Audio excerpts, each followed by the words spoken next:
Bonjour et bon lundi.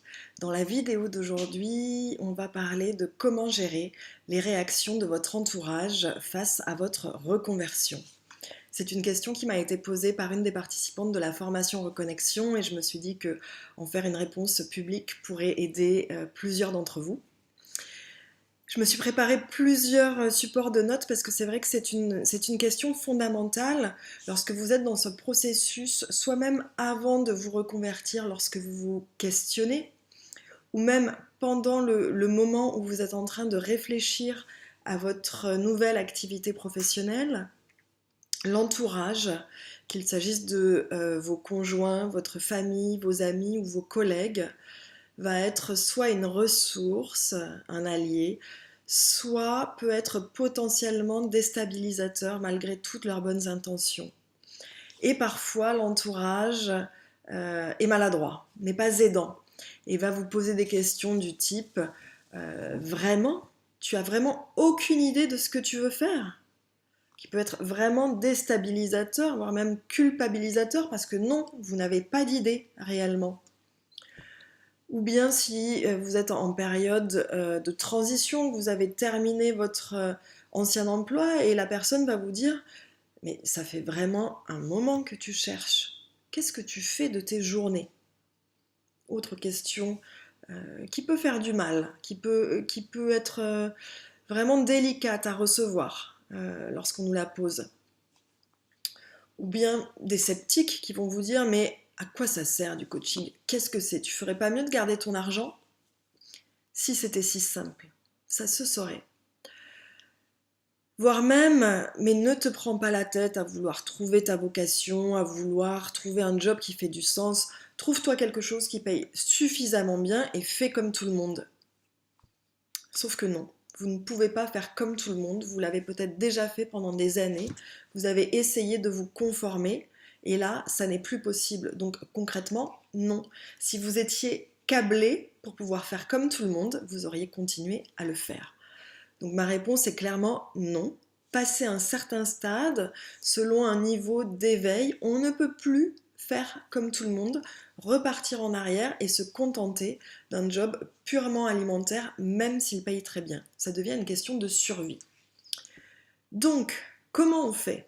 Comment on fait concrètement pour gérer les réponses de l'entourage?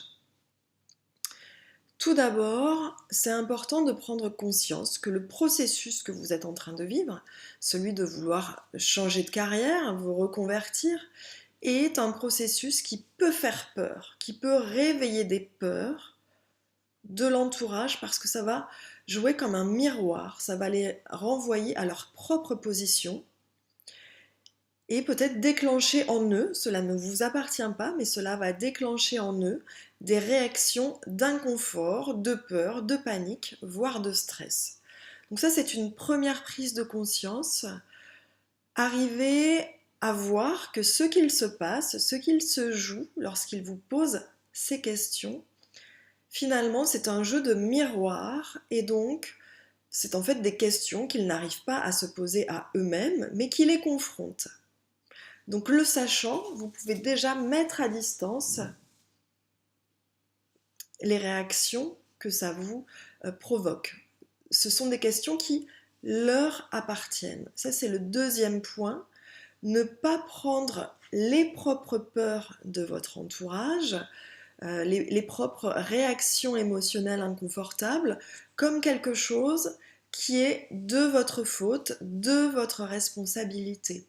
C'est très très important de faire le tri, de séparer ce qui vous appartient. Vous avez suffisamment de choses à gérer en termes d'élaboration de projets, de motivation, de peur aussi parce que vous avez les vôtres, mais vous avez suffisamment à faire avec votre travail à vous, ce qui vous appartient, pour en plus prendre en charge les réactions émotionnelles de votre entourage.